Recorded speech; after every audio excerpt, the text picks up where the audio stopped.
Hi and welcome to this post-social podcast. Today's guest is Maina, co-founder of Africa Cricket Foundation. In today's podcast we discuss the work Mary does as co-founder and what the Africa Cricket Foundation does in terms of work. We also talk about her previous experience in captaining the Rwanda women's cricket team and how she learnt lessons that she uses to this day. Before we start, please make sure to subscribe to our channel and check the description for our Twitter, Facebook and LinkedIn pages. Okay, thanks very much, Mary, for agreeing to be here today. How are you? I'm all right. Thank you. Thank you very much for having me. Well, no problem, no worries. So could you give us a quick summary of what you do for work and what your interests are? Yeah, sure, I can do that. So my interests, when I was at university, when I was still studying my undergrad, that is Bachelor's of Science in Biotechnology here in Rwanda, I did my professional internship at the hospital, General Hospital. And during that time, I worked in the lab, in different departments of the labs where I could test different sorts of samples. So basically from blood to any other sort of samples. So the week that I was assigned to the serology lab, I did a lot of blood testing for HIV. During that time, I think it was hundreds for the week, if it's not in the thousands. And that specific week was a very life-changing week for me, because unfortunately, most of the blood samples that were testing positive were for young people, very young people like me and others. And I didn't understand why it had to be that way. So it's like, no, I can't keep on just, seeing this happening every now and then. I need to do something. So that's where my interest for health promotion started, especially on raising awareness among young people on different health issues, especially HIV and AIDS started. So during that time, I started volunteering with different organizations like Cricket Without Boundaries, who use sports, they use cricket to raise the awareness on HIV and AIDS among youth in high school and primary school. So and during that experience with them, I realized, okay, this is what I want to do with myself. I was already a cricketer at the time. I was playing for the women's team. And I just found my calling where I could use this beautiful sport I love to actually do another thing that I love, which is raising awareness around health issues, especially around HIV and AIDS, sexual health, and mental wellness. So ever since then, I've always done my work around that, raising a lot of health promotion, raising awareness among youth. So I worked with even in all my jobs up to where I am today, up to date. So I've worked mainly in using sports to promote a good health and well-being, as much as people feel like they're different fields, but they're actually not. I found out, especially during my experience with CWB, sport can be a very powerful tool in addressing that, especially among the youth who are very interested in the sports and play in general. So I thought it was a very less explored area, or a very less explored resource in terms of health promotion. And I picked it up and I said, I will use this, which I'm doing till now. Yeah. Right, well, very interesting there. You say your interest in health promotion is with you today in your current role, and that's as a health program leader, if I'm right?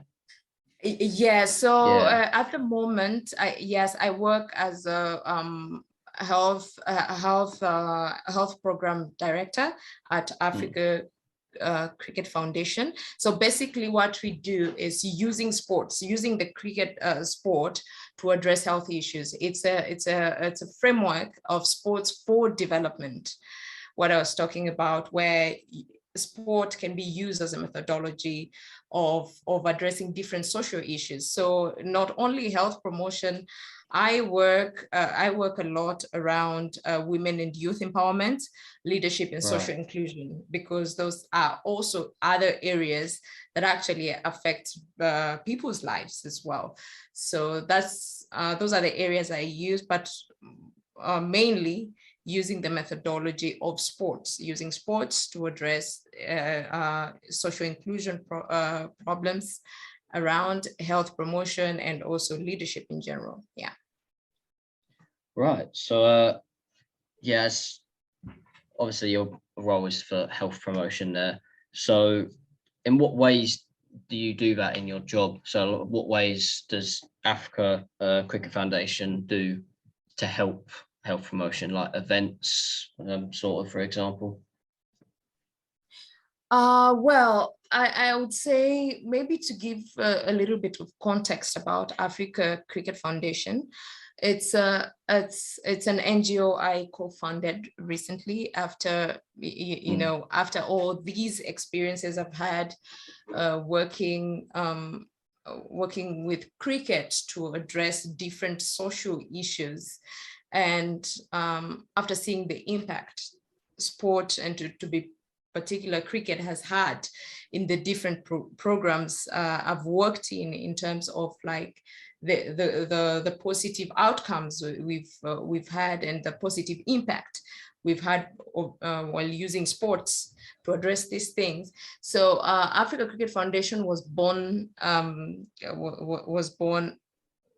early to the last to 2020, early 2020. Right. So and what we actually do, it's we focus now on the athletes as well. Mm.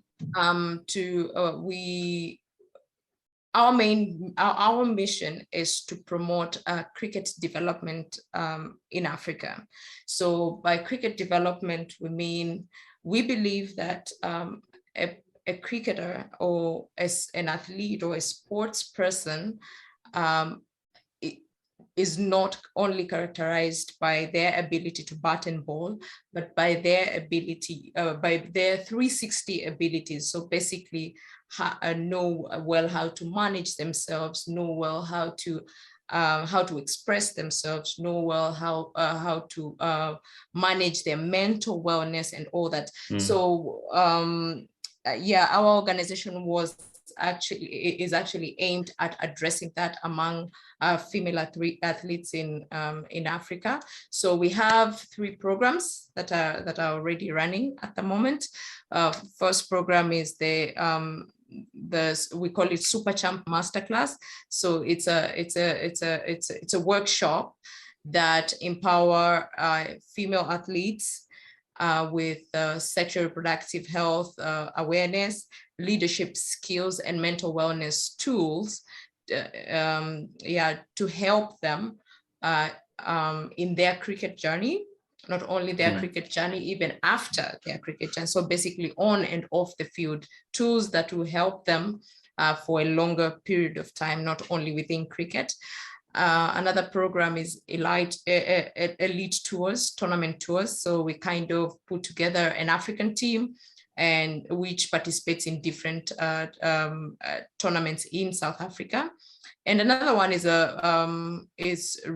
roundtable talks and webinars. So there's a webinar that is actually coming up very soon on 31st of March, where we are hosting different female cricket administrators from different countries in Africa to kind of address the biases that already exists in in African women's cricket, and see how we can break them together. So there will be a lot of webinars around women's cricket issues. So those are the programs that we run. So my role is actually I lead the programs, and mainly on the masterclass that focus on health, mental health, and sexual reproductive wellness. Yes, that's my role. Right, well, it sounds very interesting, the work you do over at Africa Cricket Foundation. So obviously, I'm guessing your main sport is cricket. So yes. also looked in, you captained the Rwanda's women's cricket team. Is that right? Yes. Well, that's quite a big achievement, that. Well, to my knowledge, it is to represent a country, especially being a captain. So can you talk about how that opportunity first came up to even be involved with the Rwanda women's cricket team?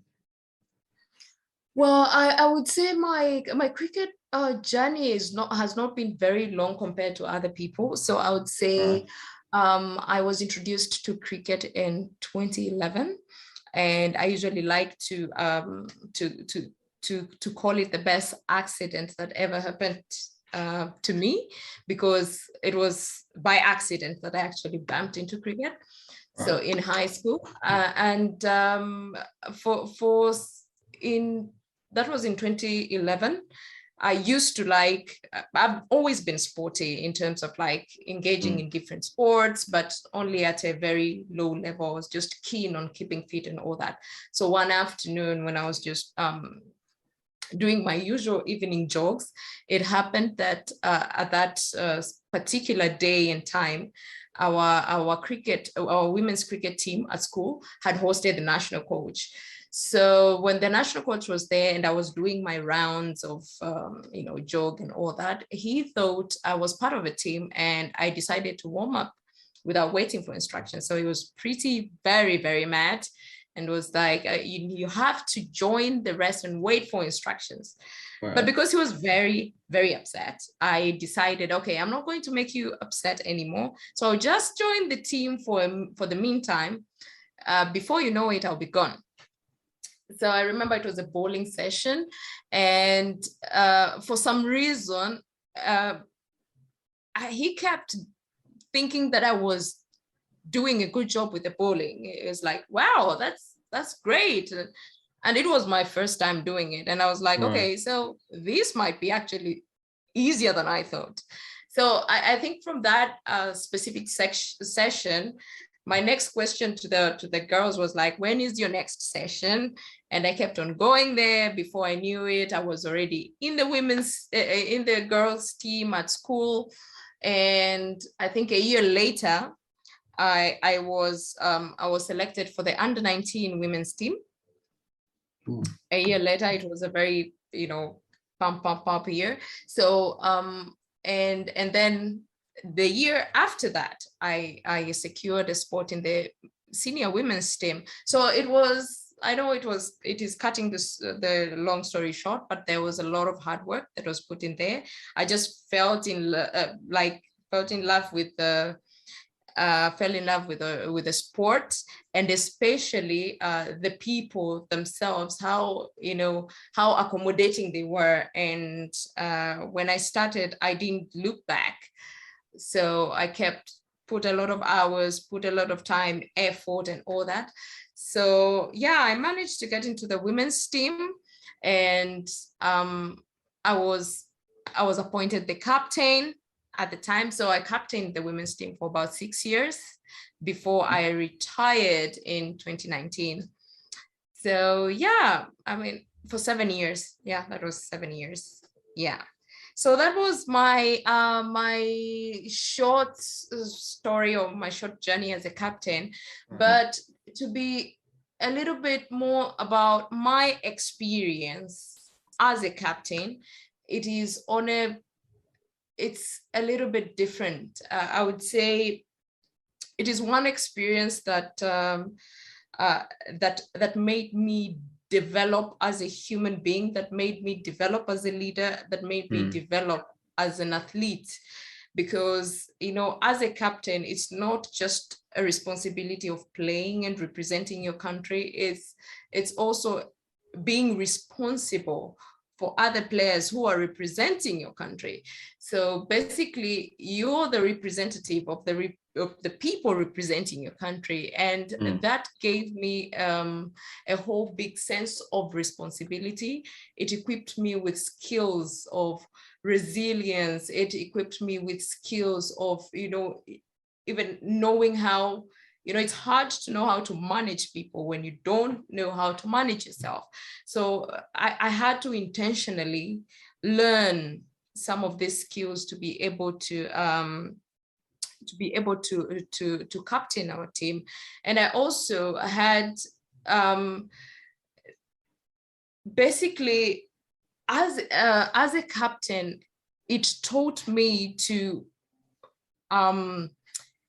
it showed me that my limits are not as limited as I thought. Where there's a time where it comes in where you think that this is where my boundaries are. So that experience gave me to realize that actually I can stretch my boundaries, and my boundaries can actually stretch that far. So it gave me that self-confidence, that I use up to today. Some of these skills I use up to today. So it was a very life-changing experience for me. And given that I was captaining a very young team, it also gave me a lot of emotional strength. So emotional strength, mental strength, which I'm really grateful for. There were always, instances where, sometimes things were very difficult, probably tournaments are very difficult, or issues within the team. So it gave me the entire experience of knowing how to manage that, how to manage people. And gladly, it is the same experience, is the same, these are the same skills that I learned there that I use up to today in my day-to-day work. Well, very inspirational, that. So that kind of leads into the next question I was going to say, going on about what kind of skills and qualities you got out of captaining your side. Okay. So moving on from your playing time, you mentioned cricket builds hope earlier on. Could you talk about what kind of work that you did there? Well, I joined Cricket Builds Hope immediately after my time, after leaving Cricket Without Boundaries. So I was initially involved as a consultant to help develop a program, a women's in leadership program that was funded by that was later funded by Comic Relief and the Scottish government. So and then later on came on board as the program manager who managed that specific program and other few other programs that were also running. So my main job was to manage the programs. And as I mentioned, one of the programs was the Women in Leadership program that was aimed at equipping young women aged 19 to 25. So they're young adult women with leadership skills, and also around sexual health. So basically sexual and reproductive health. So what we did was using cricket. Our methodology was to use cricket and cricket drills to equip these young women from low-income communities with these leadership skills, because we believed that these are skills, once you empower a person, they will be able to do great things with themselves, or to be and to develop without you being there all the time. So we were touching on those soft skills around how to identify strengths, how to how to create opportunities, different opportunities, and basically how to create business plans. And another thing, it was how to do family planning around all those issues. So it was basically leadership and sexual health for the women. And another program I read, I was in charge of, was one that was funded by Yorkshire Tea. I'm sure you're familiar with Yorkshire Tea in the UK. Yeah. So they funded a program that introduced crickets to tea estates. So they basically they work with tea estates here in Rwanda, and they wanted to also empower young girls and boys within the tea estates, empower them with cricket skills, which is still running at the moment. So that was another program that was running. Another one was for young kids, empowering young kids with day-to-day essential skills like teamwork and all that, but using cricket. So that was my major role, to develop the programs and also to manage them and to manage the team here. So later on, I became the country manager. So I was in charge of more like dealing with stakeholders, local, international stakeholders, and grants and all that, but also around programming. So that was kind of my main role at Cricket Builds Hope. Right. Well, okay. So thank you very much for today. Won't take any more time out of your day. But yeah, thank you very much. It's been great having you here. Great to hear your experiences, what your work does, and especially Africa Cricket Foundation. It's good to get the message out. So yeah, thank you again. Hope you have a good day. Thank you so much. There was something here on opportunities and lessons from there. Do you still need that from Cricket Builds Hope or something? What was so I don't really have the time, I'm afraid. Oh, okay. Okay. Yeah, I'm sorry about that. But what I'm doing for one of the recordings still going.